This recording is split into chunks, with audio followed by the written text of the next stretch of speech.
and welcome to Tap That MTG, the show where we tell you everything we know about Magic the Gathering that's sometimes wrong, but so fun to talk about anyway. I'm Lesley. And I'm Shawna. And today we have video 2 of the 2020 Challenger decks.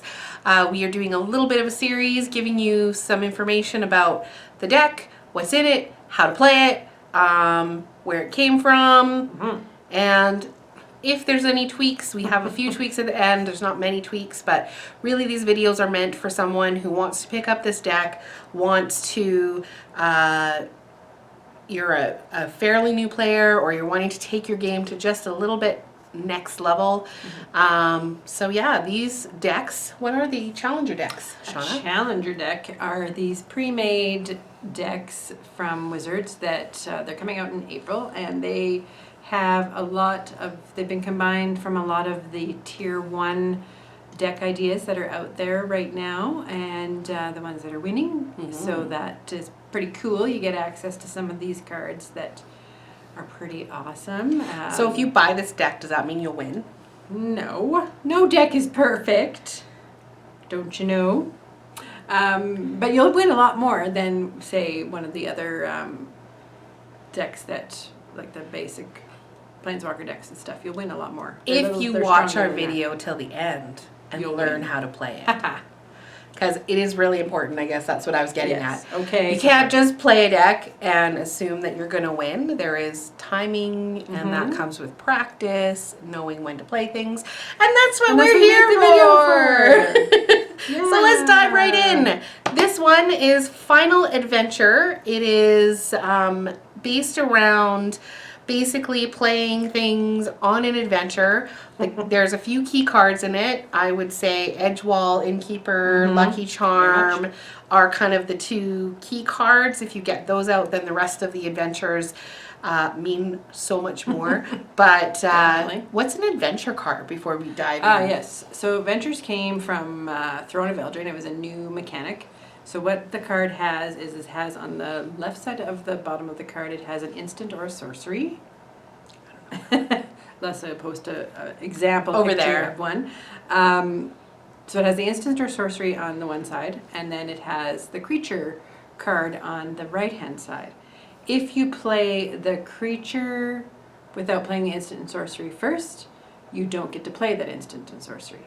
So you can do that if you need to. It's a bit of a waste. Sometimes you need that creature. Sometimes you need to, yeah. But if you play that instant or sorcery first, that card goes out into exile into this little adventure that you can play on another turn sometime in the future. Yeah. So that's basically an adventure card. Yeah, it's exciting. Let's break down this deck a little bit. Okay, let's do it. So what's in this deck, mana curve wise? Mana curve wise, it is there's 23 lands in this one, so a little fewer than the last one that we did. Perfect. Yeah, and that's what Lesley and I usually play. There's 17 cards at mana cost of 1, 22 at 2, and 3 at 10, and then only 1 at 4 and 2 at 5. So it is a very low to the ground curve. It's a very aggressive. Now, if you add this up, you're going to see, wait a minute, that doesn't 60. equal 60 cards. Why is that? Because there's 2 cards on some. I love the adventure cards because they're basically 2 cards in one. So super low mana curve and so many extra cards in this deck because of it. So as far as the color breakdown, most of the cards in this deck are black. We have 69% black, so 33 cards, and then green, we're looking at 25% green. There are some multicolor, 3 cards. One of them happens to be a Planeswalker, so only 6% multicolor, but they're of course in those matching colors. And then breakdown of types. The types, there's 23 land, of course, and 7 instances. There are 4 artifacts. That's the 1 card. 34 creatures, lots of creatures, like it's a very aggro deck. And there is the 1 Planeswalker and 6 sorceries. So very much a creature heavy deck, but with bonuses on on them. So let's take a look. We're going to take a look at some of the cards here. The first one is a Planeswalker. It's Vraska Golgari Queen. She's a 4 loyalty Planeswalker for 4, which is great.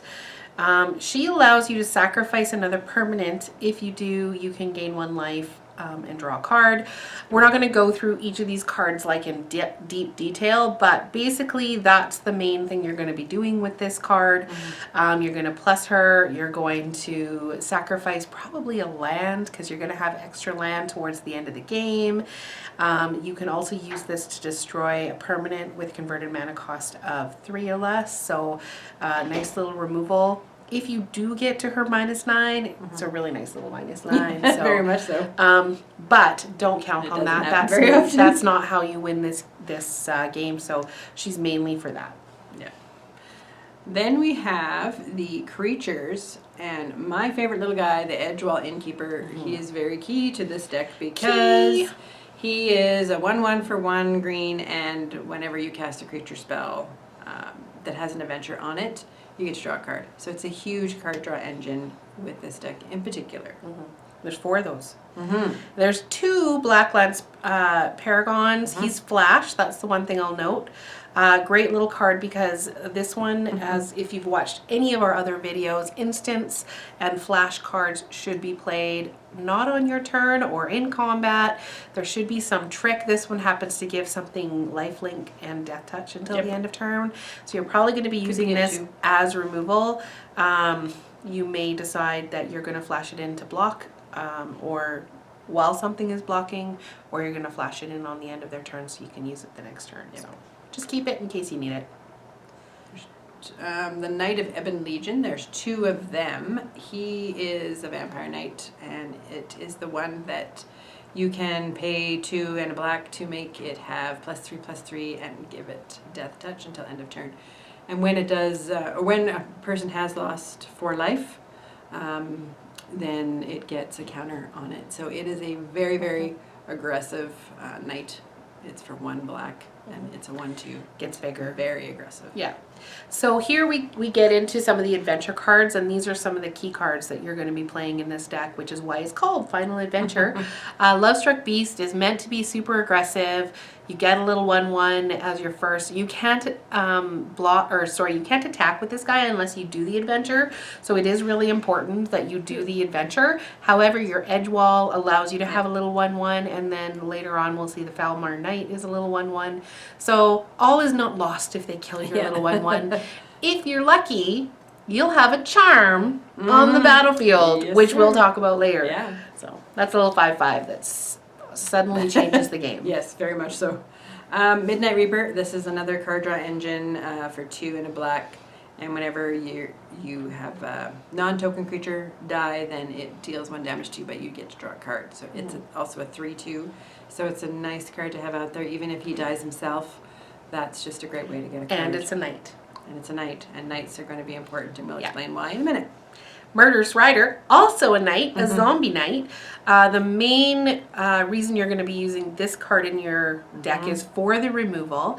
The 2/3 lifelinker, that's nice. You kind of put it on the battlefield so you have a little blocker. Really, you want him to die because it goes back into your deck. Yep. So don't feel like you have to protect this and make it like super big for your play him lifelink.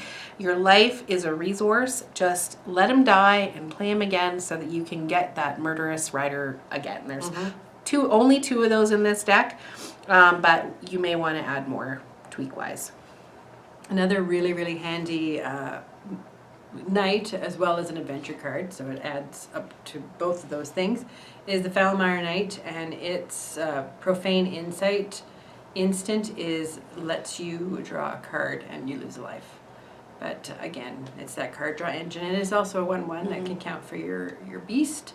And it's a little 1/1 death toucher, which is always good to have out on the Yes. So this is one. Do you use, I mean, definitely, if we can, do you use the instant for this one as much as you? Not as much as others. Yeah. For sure. Because I find if you have the edge wall, so this is one that you probably may cast as just a creature and not worry about your instant.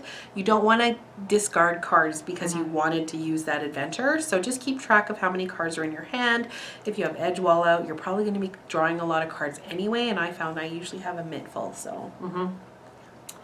Yes, and using cards like the 4 copies of Order of Midnight, which is the next card we have here, it is a 2/2 for 2 that its sorcery is bringing a card back from the graveyard to your hand. So you use that little Death Toucher at the beginning of the game, put it back in your hand again, and then you can use it for card draw later on. So, yeah, the Order of Midnight is such a good what do card you there. normally bring back with the Order of Midnight? I bring back the Foulmires and definitely Edgewall if they've got, because they try to get rid of Edgewall. For sure.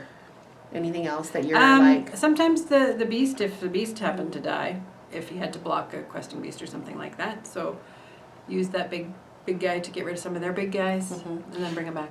So Order of Midnight too, a good thing to note is that he can't block. Right. So he's meant to be an aggressive card. Once you get the creature out, you're Just going swing. to attack Just with him swing. every single turn.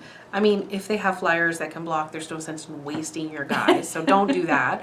But if he's in your graveyard, you can bring him back, which then allows you to bring back other stuff too. So there's, especially if you get your Lucky Charm out, and then you can do it twice. Totally. So there's reasons. Yes.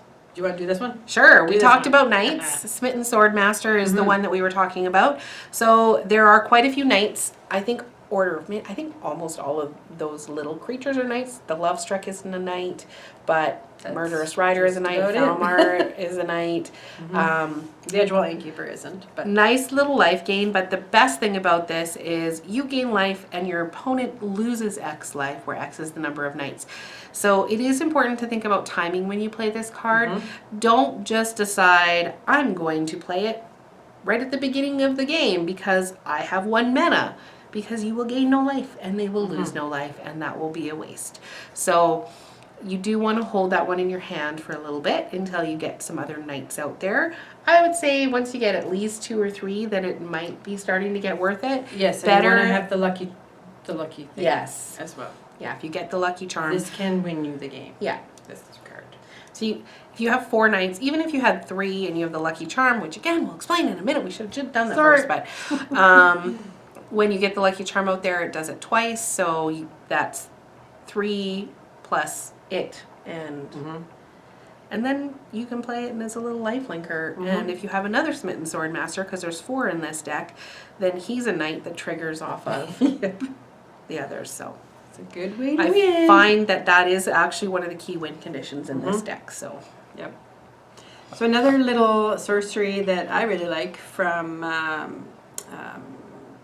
Ravnica Allegiance. No, Return. I don't know. Ravnica. It's from Ravnica. Is Find Finality. So it is on the one side. So this kind of card you have to choose which side you want to play. So for the find is return up to 2 target creature cards from your graveyard to your hand. So that's really nice. The finality is you may put 2+1 counters on a creature you control, and then all creatures get -4/-4. Sorry, I couldn't remember it was -4. My glasses are in my hand. -4/-4 until end of a good turn. place So for it's a board wipe. So which one do you use mostly? Like when you're playing this card, what is your Find. strat? Yeah, I usually use Find. And I agree. Yeah. This card is mainly in there to bring stuff back from your graveyard. If you happen to just kind of need a board wipe in some way, shape, or form, then you can do Finality. Like a million little red guys or Only something. that's it for sorceries as Yep. far as like just plain sorceries, other than the ones that are parts of adventures. Yeah. There's also only one plain out instant, and that's Disfigure. Great little -2/-2 until the end of turn. You can use it on 2. Unfortunately, it's not an adventure, so you can't stack it. Wouldn't that be nice? That would be nice. Get 3 Lucky Charms out there and stack it several times. Ooh, they should do that for They should. Ikoria. Wizards, because I know you watch our videos. Yeah, that's right. And they haven't already made the cards. And they haven't already printed them and had them ready to send. Too funny. And then we have our 4 copies of the only artifact that's in here. It is the Lucky Clover for 2. it lets you, whenever you cast an adventure, instant or sorcery, copy it. And then you may choose new targets for the copy. So this is making all those little adventures that we were talking about go off twice. Mm-hmm. So if you're going to kill something, you can kill 2 things. If you're going to Draw a gain card. life, if you're going to draw a card, if you all that stuff, you get to do it twice. Now, be careful. For each copy of this. Because Murderous Rider, Mm-hmm. if you have 2 lucky clovers out, Be careful. it goes once, and then it triggers for the lucky clover, and then it triggers again, and you're losing life for each of those triggers. So, be careful if you're playing Red Deck Wins, you might die after that. Yep. I know, because it might have almost happened. The other thing to remember is if you don't have a second target, you have to make sure you pick this. You have to make sure that you don't pick anything the first time and then you pick something the second time. Otherwise, the adventure, so like Murderous Rider, would fizzle.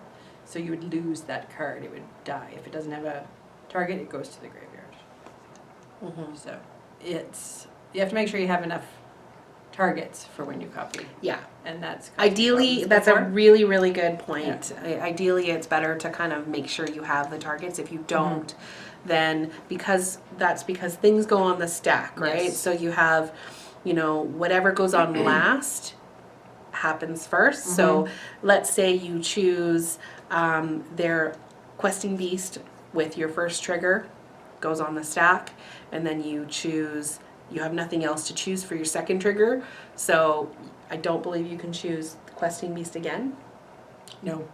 So, because you've already chosen questing beast, can't choose it again. So, what happens is when this one that's on the top of the stack goes to trigger, it doesn't have a target, and then that spell is essentially countered, goes off the stack, and none of them resolve.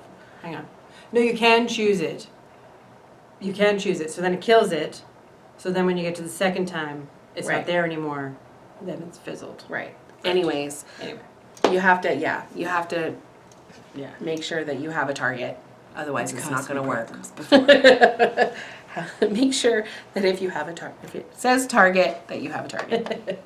Yes. So that is the main board. There is lots of cool land in here, of course, with all the land in any of these challenger decks. What you're going to find is that you don't have all of the best lands that you want, so that's one thing you could definitely upgrade, just because they can't. The decks would be way too expensive because land is expensive. Yes. So feel free to upgrade this. We have 2 Castle Lochthwains. Which is good. Yeah. If you have a full set, that's even better. Fabled Passage, there's one of those. That is the special Evolving Wilds that lets you sacrifice and go find a basic land that you're missing. And then Temple of Malady, which is the Scry land. There's 2 of those. I would definitely put 4 of those in. Yeah. And the Jungle Hollow, which is the life gain land, comes in tapped, but gains you a little bit of life as it comes in. I would probably take those out and put in Castle and 2 more. the Shock land. Yeah, if you got them, play If them. you got them. And then some another castle. If you can get the Scry ones too, I think that would be a useful addition. The as Scry well. ones are definitely I forget what they're called. important. Well, they're in there. Oh, are they? Yeah. So Oh yeah, the Temple of Malady, and then if you take out the Jungle Hollow, replace them with the Shock so, land, yeah. and then you have 7 forests and 8 swamps. So All right. sideboard. So let's talk about sideboarding. So these decks come with sideboards. So what is a sideboard? It is a set of cards. 15 cards is how many you're allowed.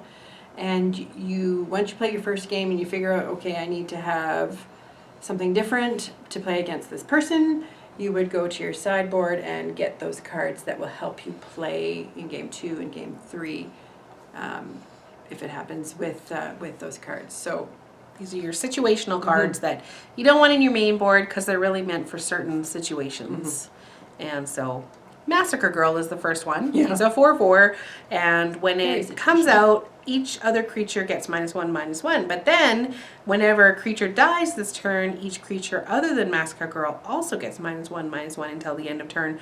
And that just keeps happening as things die. If 4 things die, that's 4 -1 counters, and it just keeps going. It's essentially a board wipe. So this one is meant to be brought in if you're finding that your opponent is getting a lot of creatures on the battlefield really fast and you have to kill them. Little creatures. A lot of little creatures, and they're going what they call wide. Be careful when you're sideboarding this in if they have something like Cruel Celebrant or things that trigger when their creatures die. You might not want to use Massacre Girl on them, but yeah. Yeah, and there's 2 of those, so it's also going to kill your stuff, so you have to time it properly. Cling to Dust, there's one of those. It's an instant new one that is exile target card from a graveyard. If it was a creature card, you gain 3 life. Otherwise, you draw a card. And you can escape it, so you can use it again later on. So this is a card that you need to use when someone is doing graveyard shenanigans. So if they're playing any of those big guys that they dump it into their graveyard and then they use escape and bring it back, this is the card you need to keep them Euro, gone. Craxus, and all those fun guys. Duress is a great card for revealing hand. You're going to get to choose a non-land from it, non-creature as well though, so it can't be that questing beast that you really want to get rid of. So this is one that you would bring in with someone that has a lot of spells that they're playing, maybe counter spells or things like that they're playing against you, or burn spells. Planeswalkers. The main thing is that you're going to want to get information. So if you're finding that you need to know what's in their hands so you know how to play, even just seeing that, if you don't get rid of anything, you get to see what's in their hand, and that's key. Yep. The Crawl Harpooner is there's 2 of them, and it is just a really great card to use if you're facing a lot of flyers, because it gets X+0 based on the number of cards you have in your graveyard, so it can take out one of their big flyers. It usually dies as well, but that's okay. He's done his job. It's just a great little guy to have out there. Yeah, so bring those in for flyers. Yeah. Noxious Grasp is destroy target creature or planeswalker. Again, that's when you're playing against a lot of planeswalkers, your Tefiris, yes, it has to be green or white, but Teferi is white and blue, that means white. Yep. Elspeth, green would be your Nisas and Vivians, and there's basically most of the planeswalkers have either green or white on them. Yep. So in the really competitive decks. Yeah, maybe not like the Sorin that's just black. You wouldn't be able to get rid of that. So just pay attention to the colors. It's okay when you're playing to write notes. It's not okay to bring notes in. It's not okay to kind of like, hey, this is their deck list, and I'm gonna, if you're playing in a tournament. But you can take notes during your first game to remind you what you wanted to get rid of or what was causing you issues, so that you know how to sideboard. Yeah. Thrashing Brontodon is a creature that I always bring in if someone is playing like Fires of Invention or the stupid little oven when they're playing the cat, because his main job is to get rid of an artifact or an enchantment. Definitely get rid of their lucky charm. Yeah, exactly. Or lucky clover. Yeah, and if he doesn't have a target, then he's just a 3/4 big guy, and you just use him when you need to use him. So I want lucky charms. The cereal? Might have to go get some lucky charms after this. No. In celebration. Oh she brought me a really good supper. It was very healthy. Now she wants lucky charms. Now I want lucky charms, but I won't because she brought me a really healthy supper. So as far as playing and tweaking, is there anything that you kind of think? I mean, we've talked about some things as we went. I personally like more Murderous Riders because I like more removal. Yeah. If you got them, they're not a cheap card. Tweaking the land is a good thing to do. But really, this deck is put together quite well, and it's pretty strong as is. It's just a fun little deck to play. Adventures are fun. There are some other ones that buff up stuff. There's a big flyer that's kind of fun to play with, but it's really expensive to play, but it makes them discard their cards, so it makes them discard 2 cards, so if you double that, they have to discard 4 cards. It really makes people quite often will quit. I can't remember what it's called now. And it becomes a flyer if it's attacking. So, yeah, anyway, it's a good one. But it's right there. It's right there. I can't remember the name of it, but that's a really fun one to add to this deck if you're playing a little bit slower kinds of decks. It's just fun to have. And what else have I put in there? I think that's about it because I've been playing pretty this strong. pretty much exactly like this. There's a few sideboard things, mostly. and mainly the lands. So. Yeah, so that's it for this week. I hope that you've enjoyed. Thank you so much for watching and listening to us. We're available on YouTube, of course, and podcasts, wherever podcasts can be downloaded. You can feel free to connect with us on Facebook, Twitter, Instagram. We'd love to hear from you. Tell us how you've been playing this deck, how you've tweaked it, if any. And that's it for this time. We'll see you next time. And in the meantime, tap those magic cards and have fun doing it. Bye, guys. Bye.